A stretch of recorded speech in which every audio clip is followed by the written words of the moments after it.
Welcome, everybody, to Crystal, Kyle, and Friends. Today, we are joined by the great journalist, the one and only leak master himself, Ken Klippenstein.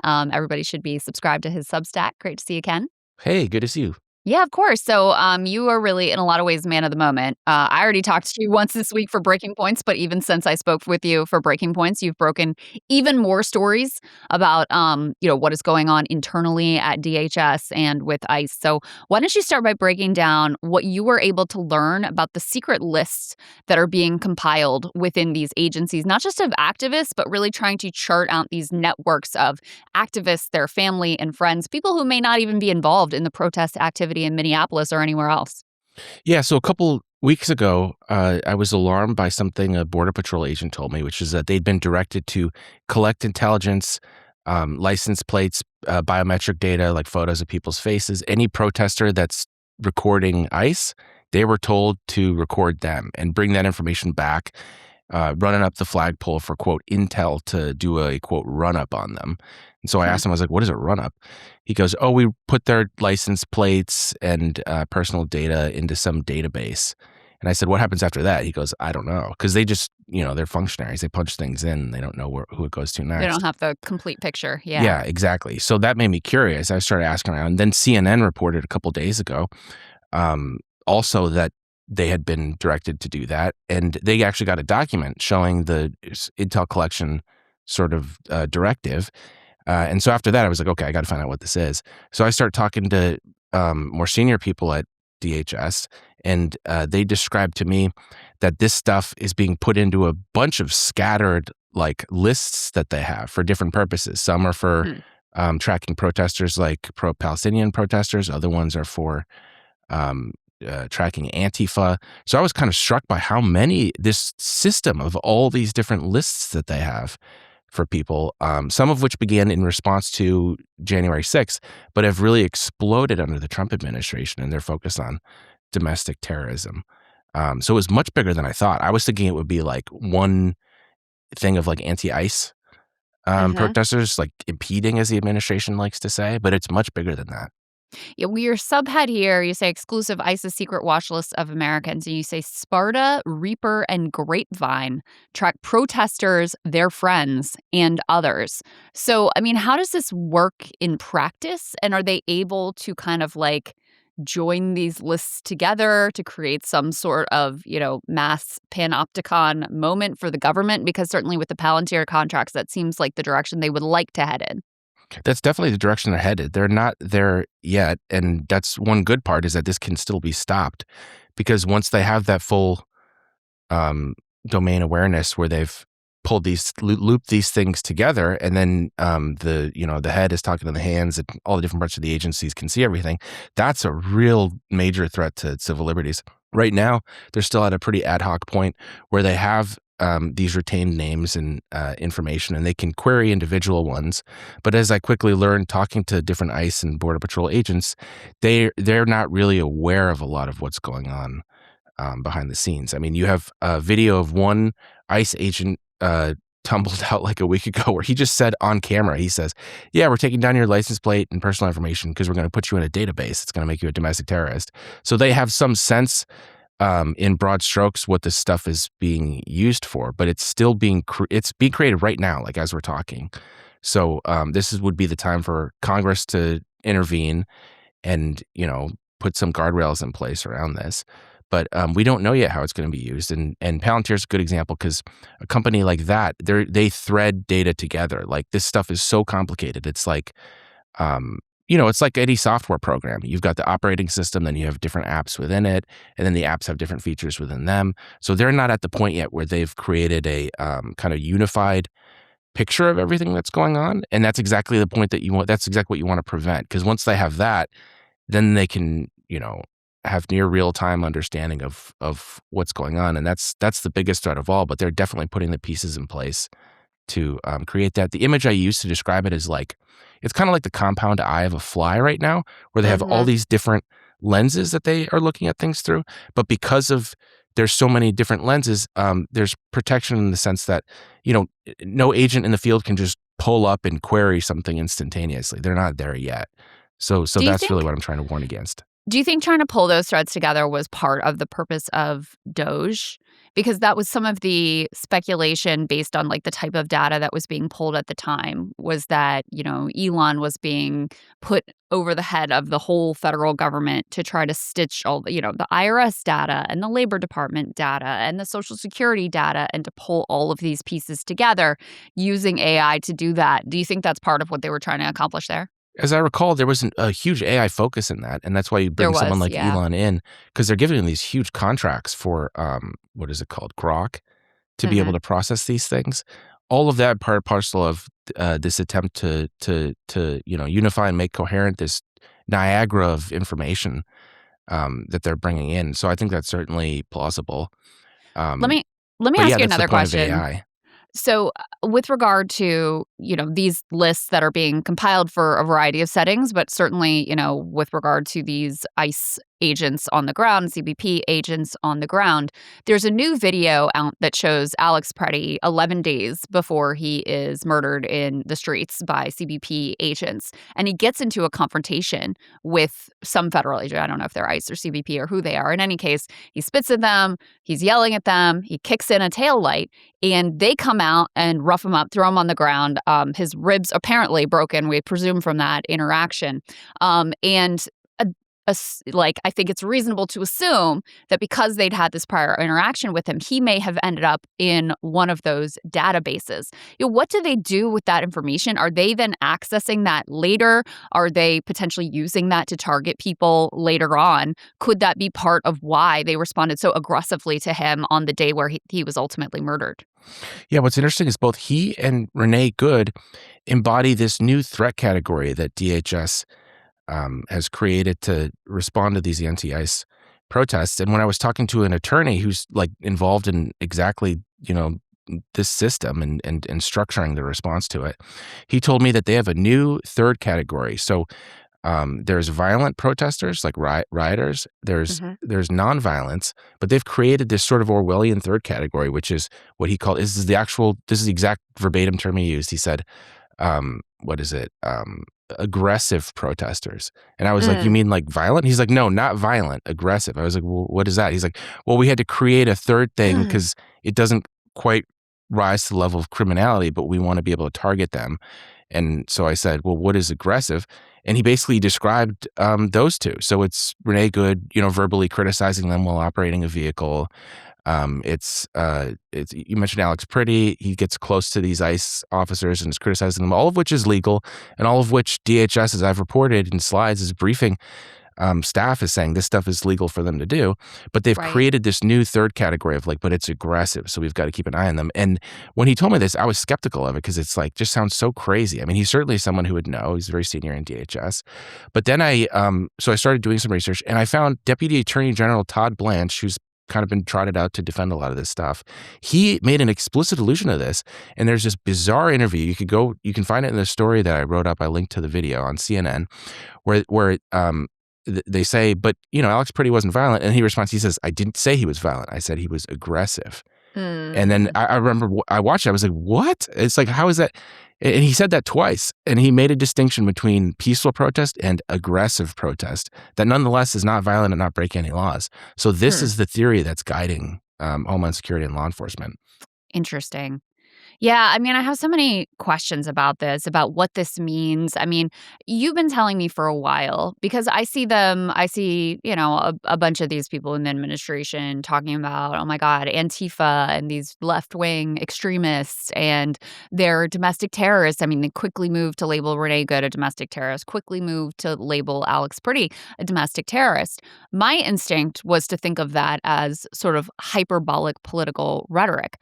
But something you've been telling me for a while is like, no, they really see it that way. Like many of these people believe the hype, believe there is some like well organized, radical, violent left wing movement out there that they truly deem to be domestic terrorists, which of course justifies all sorts of, federal government crackdown and over the top response.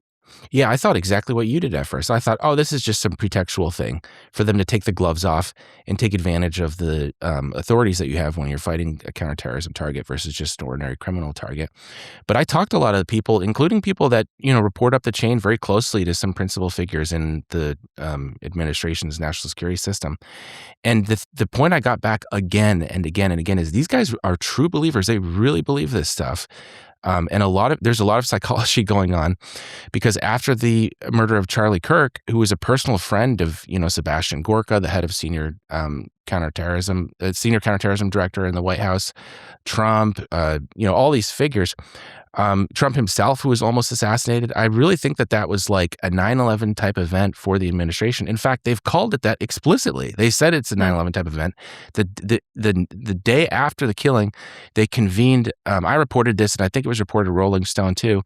They convened a war room where they said, "How are we going to respond to this?" And out of that war room came NSPM 7, National Security Presidential Memorandum 7, the President Trump's kind of strategy declaration of the entirety of federal government is now our new priority is domestic terrorism as defined along these political lines that we're seeing now. So it is absolutely a question of belief, and they keep saying this. They keep saying, and they're investigating. Renee Good's partner, her wife, for involvement in. They have some idea that there was some organized Antifa cell or something that's running this stuff. They would Yeah. not be doing that. That's terrible PR for them, and it sounds crazy to any sane person. The reason they're doing that is because they really believe this stuff. They really believe the protesters are being funded and it's not authentic, and oh, actually everyone loves us. It's just that it's being financed by these shadowy actors abroad. You just saw yesterday, it reported Tulsi Gabbard was at the in Georgia where the Yeah. voting site was raided by the FBI, the Director of National Intelligence, which probably means there's going to be some attempt by the admin to say there's foreign powers involved in this stuff. So one cannot overstate how much they believe this stuff. And I know it's hard I know that's hard to believe, but it's what Yeah. I've seen again and again. Well, and it's hard to separate out who really believes it and who just finds it useful for, power acquisition purposes. And, the line between those things is blurry and doesn't make that much of a difference because either way, they're acting like there is this large, organized, violent left-wing network that it should be described as domestic terror and should be cracked down upon in that way. I'm sure you saw that the FBI, Kash Patel's FBI, has announced an investigation into these signal chat groups that are used locally to organize anti-ICE protesters. And actually, Joe Rogan was like spouting off about this, acting like, this was a sign of some major nefarious network. And of course, if you're going to have protest activity, like people are going to collaborate with each other. But now because you had this MAGA influencer, I think his name is Cam Higbee, make a whole thing about this on Twitter, like, oh my God, I've uncovered this secret plot. You actually have an FBI investigation into what is clearly just signal chat groups to organize around this occupation of their city.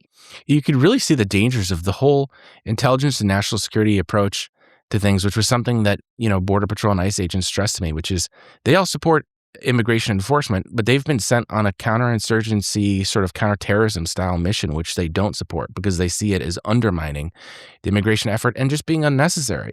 They're not fighting a counterinsurgency. They're fighting protesters who are angry about things, who are just regular Americans, as you and I know. We can think of ordinary people we know that have gone out to these things, and I've gone to them myself and talked to them. They're just regular people. But the way intelligence works is you can probably find some NGO expressing some support somewhere. Or, I went to a protest and just talked to people, and I saw there were some Democratic signs. I think a Democrat spoke at it. And so from an intelligence lens, you can look at that and be like, it's being supported and controlled by the Democratic Party. It's like, well, maybe they paid for some of the signs and they paid for a couple of things, but it's mostly spontaneous. People take advantage of the infrastructure that exists, And when I talk to the people on the ground, I'm like, oh, look, it's Democrats. They're like, oh yeah, they're not going to do anything. And it was like pretty clear that it was like not a lot of affection for the party, certainly not a marionette that's being controlled by strings by the party. Right. But you saw this back during the civil rights era. The FBI and Hoover looks at the anti-war protests and the civil rights protests, and you can always find some tangential connection to something and blow that out of proportion. And for power, it's always beneficial for them to do so, because then they can say, oh, actually, these aren't authentic. People aren't angry that black people are second-class citizens in this country. It's actually the Russians, or it's actually some foreign power moving it. And then they don't have to deal with the underlying grievance. And I think that's exactly what you're seeing here. Yeah, or, the modern boogeyman is George Soros. So this is Soros funded, blah, blah, blah, which I'm sure is being said about these protests. And again, that's not to say that there aren't, Sure. organizations that receive funds from ordinary people, from wealthy people to, be involved in the pushback here. But they make it sound like that's this like deeply nefarious plot. And in reality, if you're going to have a protest movement, there has to be organization. That's just, people don't just randomly show up spontaneously. There is some of that. But even in the most organic, which, I think the fact that you have the federal government like occupying your city and assaulting your neighbors and kidnapping little kids and whatever, like that is going to lead to some organic pushback. They seem to not be able to wrap their head around the fact that ordinary people could be upset with that and take to the streets as a result of it, and not because they're like getting a check from some, hated George Soros or whoever it is that they think is behind this. I can't help but laugh at it. It's like the Democrats can't even get people out to vote for them. They just lost the election, but suddenly they have the marionette Right. strings to like create this national movement. Like, give me a break. They couldn't do that It's ridiculous. They could do it if they wanted to. Talk a little bit about, more broadly, about the way the designation of terrorism is deeply political from top to bottom. I mean, one of the best examples is that the guy who is in charge of Syria now 5 seconds ago genuinely was like the head of a terrorist organization. Now that he's doing what we want him to do and doing what Israel wants him to do, he's off that list. We're good to go. He could come to the White House, no problem. So, I mean, that designation is always, incredibly contested and deeply political. Oh, yeah. Going back, I mean, prior to the Iraq War, there were groups that were put on the list that were taken off the list so that the U.S. could negotiate that with them and then put back on the list. That's happened with the Houthis in Yemen as well. Put on the list, taken off it, put on it. I mean, it's a total joke. And it's completely political, as you say. People like to look at the dictionary definition, the use of force and advancement of political goals. But there really needs to be an update to that, because that can, in the postmodern era where everything is political, that can be everything. So we have to be more discriminating about it. If something that you take, if you want to take terrorism seriously, the way you're going to do it is by limiting where the resources are going towards real threats rather than this all of the above thing, which describes everything now. I mean, just ordinary street vandalism could match the dictionary definition. So there really needs to be a change in how we perceive these things. And it's on the left too. Like January 6th, for instance, I don't think it was a good thing to treat that as domestic terrorism. There's a way you could have pursued that with ordinary criminal charges, which are usually just as stiff as all the kinds that you're going to bring with domestic terrorism. What's special about the counterterrorism approach isn't that it's like harsher sentences. It's that you can strip civil liberties, because counterterrorism is basically pre-crime. The idea is you want to preempt an attack which has not happened. And so how do you do that? There's no crime that you can actually charge. Well, you've got to have indicators of crimes, and that's always speech. So basically you're criminalizing speech. I don't think that's ever good, but I'm probably in the minority in the national security world. Most people would say, well, we have to have this because the threats are so great. Do you want to have the next 9/11 on your hands? To my mind, freedom is just more important than you have to live with some level of risk. But again, I'm in the minority. Most people would say, okay, we got to give up some freedom to prevent it. But that's the acknowledgement, is you're giving up freedom because you're allowing them to monitor speech. And whatever you think about that with Al-Qaeda and ISIS, which was the original argument for why we need to do this, come on, Antifa? It's a completely outrageous. I don't think they've killed a single ICE agent. There was one instance in Texas, an ICE agent was shot in the neck. That's significant. But is that anything like 9/11 or ISIS? Like, it's just wildly out of proportion. And I wish there was some proportionality in how they talk about it. Typically, I think what happens is people, if they have an administration in power that they happen to like and feel comfortable with, then they're fine with it. And then when the shoe is on the other foot, suddenly they realize that the way these powers can be used. I don't know, did you see the Tim Pool clip that was going around of him talking about, I'm not a bootlicker. That boot is mine. I voted for that boot. Tim's a bootlicker for defending us. I'm like, no, you misunderstand. It's my boots. It's mine. I voted for them. I'm wearing the boot.